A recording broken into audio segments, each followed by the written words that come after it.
Bismillahirrahmanirrahim. Assalamualaikum warahmatullahi wabarakatuh. Alhamdulillahilladzi bini'matihi tatimmus shalihat wa bifadlihi tatanazzalul khairat wal barakat wa bitaufiqihi tatahaqqal maqasid wal ghayat. Amma ba'd. Puji syukur kita panjatkan kehadirat Allah Subhanahu wa taala atas segala rahmah, nikmat dan karunia-Nya.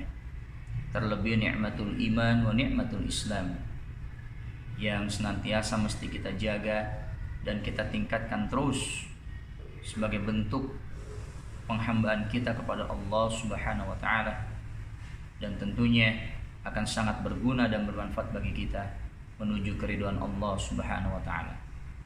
Salawat serta salam semoga Allah senantiasa mencurahkan kepada qudwah dan uswah kita Nabiuna Muhammad Rasulullah sallallahu alaihi wasallam serta para keluarga, para sahabat, dan insyaallah kepada kita selaku umatnya yang mudah-mudahan kita selalu dan senantiasa istiqamah meniti sunnah-sunnah beliau hingga akhir zaman.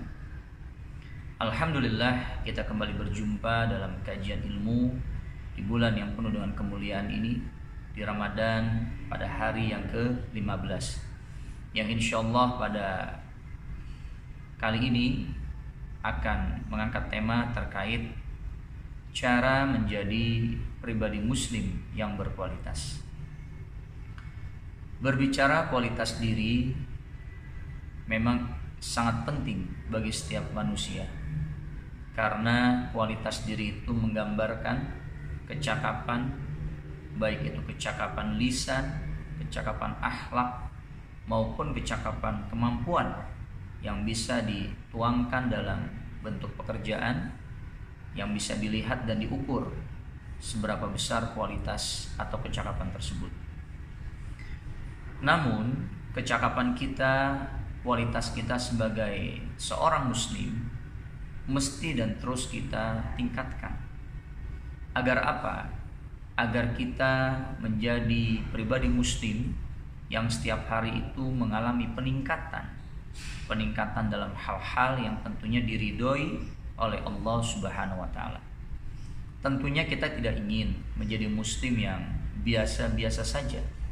Karena sekali lagi, dalam salah satu hadisnya Nabi Muhammad SAW mengatakan bahwa amat sangat merugi jika seorang muslim yang hari ini sama dengan hari kemarin, sama saja hari ini dengan hari kemarin, baik dari sikap perbuatan kita, itu termasuk orang yang merugi, dan termasuk orang yang celaka ketika hari ini lebih buruk dibandingkan hari kemarin.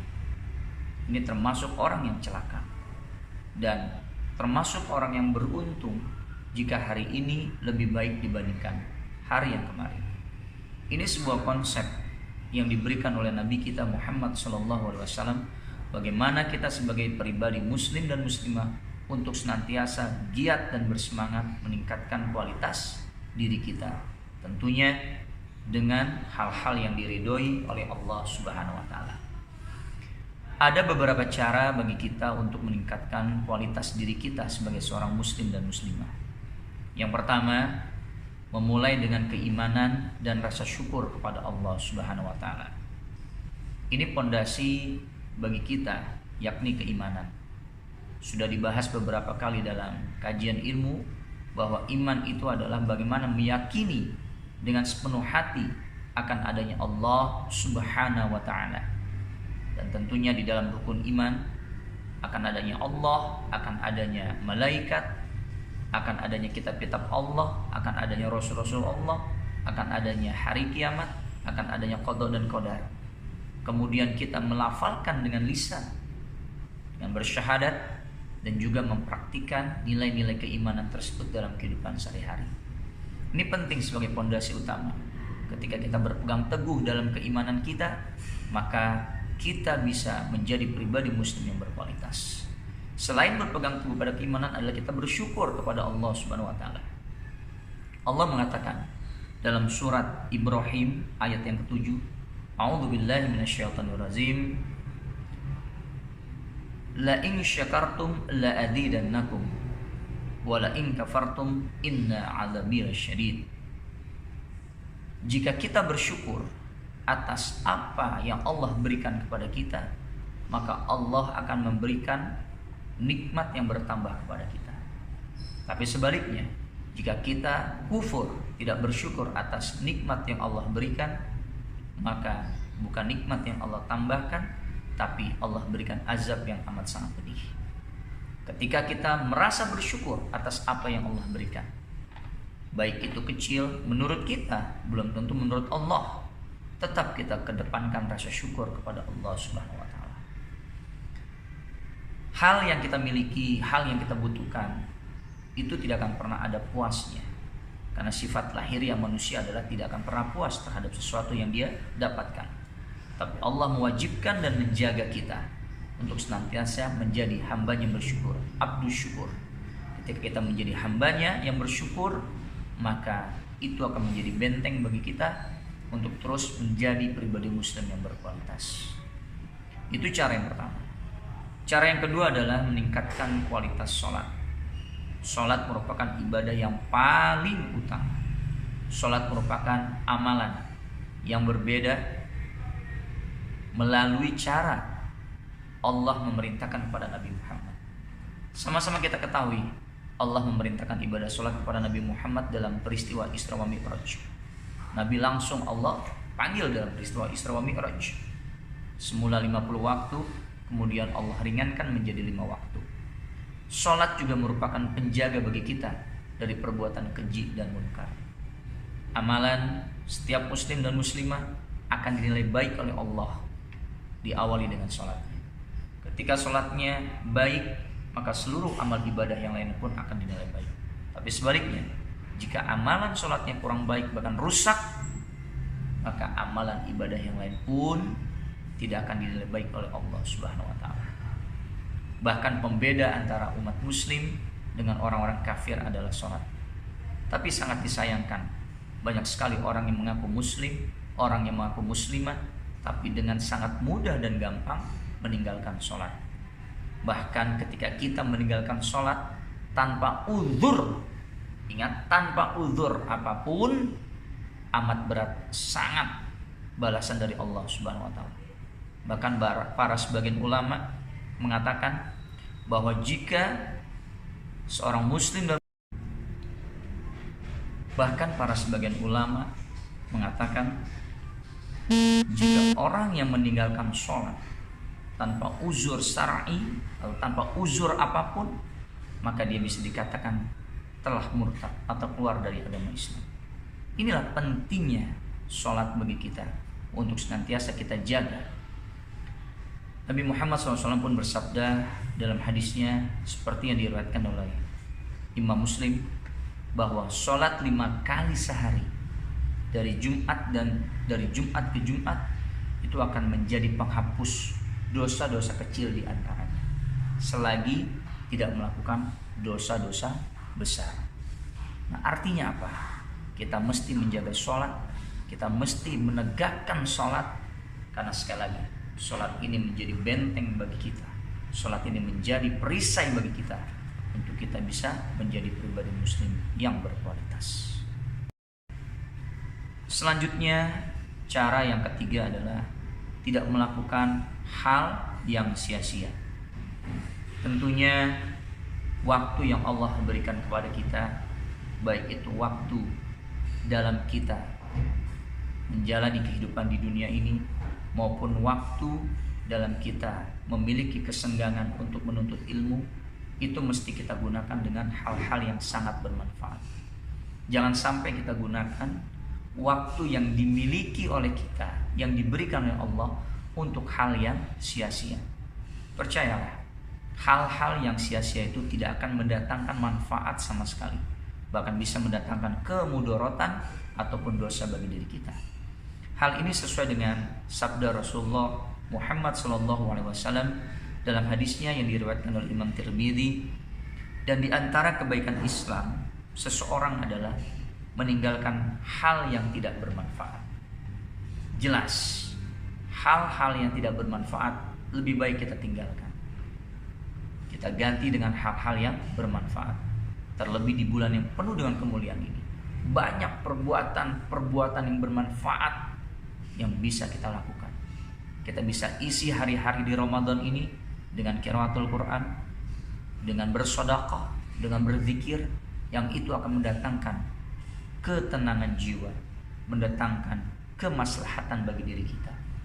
Jangan kita lakukan hal-hal yang sia-sia, seperti menggunjingkan orang, memiliki sikap hasad, kemudian berbohong. Itu hal-hal yang sama sekali tidak ada manfaatnya. Hiasilah hari-hari kita, hiasilah kehidupan kita dengan hal-hal yang sangat bermanfaat. Jika kita menegakkan hal-hal yang bermanfaat, tadi hadis Nabi Muhammad SAW merupakan salah satu dari kebaikan Islam seseorang. Cara yang keempat adalah bagaimana kita menjadi pribadi muslim yang berkualitas, memiliki perencanaan dan tujuan hidup. Hal ini sesuai dengan firman Allah dalam Quran surat Az-Zariyat ayat yang ke-56. A'udzu billahi minasyaitonir rajim. Wa ma khalaqtul jinna wal insa illa liya'budun. Dan tidaklah kami menciptakan jin dan manusia kecuali untuk beribadah dan menyembah kepada Allah Subhanahu wa taala. Artinya jelas bahwa tujuan hidup kita, target kehidupan kita di dunia ini adalah menjadi Abdullah, menjadi hamba Allah. Tentunya menjadi hamba Allah dengan beribadah kepada Allah Subhanahu wa taala. Tidak mengibadahkan selain Allah Subhanahu wa taala. Kita beribadah hanya kepada Allah. Bagaimana kita beribadah kepada Allah?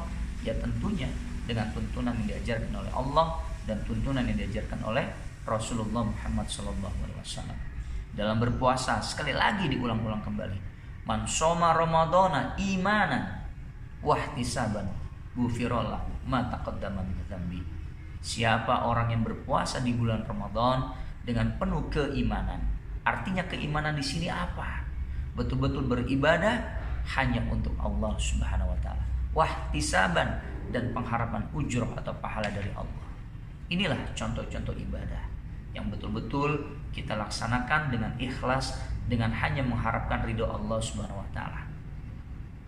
Inilah tujuan hidup kita, menyembah kepada Allah, tidak melakukan sesembahan kepada yang lain. Maka naudzubillah, ketika kita sedikit pun bergeser memprioritaskan selain Allah, naudzubillah, apalagi memprioritaskan urusan dunia, memprioritaskan materi, naudzubillah, janganlah hal ini bisa terjadi. Kita memang butuh kehidupan materi, kita memang butuh untuk sukses di dunia, tapi ingat, materi yang kita dapatkan, kesuksesan yang kita peroleh di dunia ini, semua itu berasal dari Allah Subhanahu wa taala. Kita tujulah sumber yang utama ini, yaitu Allah Subhanahu wa taala. Inilah cara yang keempat. Dan cara yang kelima adalah bermuamalah yang ma'ruf. Muamalah sudah sering diungkapkan dalam kajian ilmu. Bagaimana kita melakukan hubungan antar sesama manusia, terlebih sesama muslim. Hal ini pun sesuai dengan firman Allah dalam surat Al-Maidah ayat 2. Wa ta'awanu 'alal birri wat taqwa wa la ta'awanu 'alal ismi wal 'udwan. Wattaqullaha innallaha syadidul iqab. Dan saling tolong-menolonglah kamu dalam kebaikan dan takwa. Dan janganlah kamu saling tolong-menolong dalam keburukan dan ketidakbaikan. Dan bertakwalah kepada Allah. Sesungguhnya azab Allah amatlah sangat pedih. Di sini ada guidance, di sini ada aturan yang Allah berikan, bahwa ketika kita bermuamalah atau saling tolong-menolong, bertolong-menolonglah dalam kebaikan dan takwa. Banyak perbuatan yang kita bisa lakukan untuk saling tolong-menolong dalam kebaikan dan takwa. Contoh, ketika kita memiliki kemampuan dalam membaca Al-Quran, ada saudara kita, ada tetangga kita, ada teman kita yang belum bisa membaca Al-Quran, tolonglah dia, ajarkanlah dia bagaimana cara membaca Al-Quran. Dan ketika dia bisa mempraktikkan membaca Al-Quran tersebut, akan menjadi ladang jariah bagi kita. Ketika ada saudara muslim kita yang baru memulai ibadah atau baru belajar tentang ibadah, misalkan ibadah sholat, kita ajarkan saudara muslim kita bagaimana tata cara sholat yang dicontohkan oleh Nabi kita Muhammad SAW. Inilah tolong menolong dalam kebaikan dan takwa. Dan janganlah kita tolong menolong dalam perbuatan ketidakbaikan. Apa contoh tolong menolong dalam perbuatan ketidakbaikan? Nih, bagi yang para pelajar, ketika sedang ulangan, ada sahabatnya kesulitan dalam menyelesaikan soal, bukan kita memberikan jawaban kepada sahabat kita, itu bukan tolong menolong dalam kebaikan, itu menjerumuskan sahabat kita dalam kebodohan dan ketidakbaikan. Cara yang kita bisa lakukan apa? Menasehati dia. Ketika sudah selesai ulangan, nampaknya dia kesulitan, kita nasihati. Belajarlah dengan dia, terlebih saat menghadapi ulangan. Inilah sahabat yang baik. Inilah sahabat yang care terhadap teman kita. Ketika ada sahabat kita atau teman kita waktunya sholat, mengajak kita untuk bermain, pending atau meng-cancel sholat tersebut, jangan kita ikutan, tapi apa? Kita nasihati dia bahwa sholat itu adalah tiang agama, sholat itu adalah ibadah yang paling utama. Inilah tolong menolong dalam kebaikan dan ketakwaan.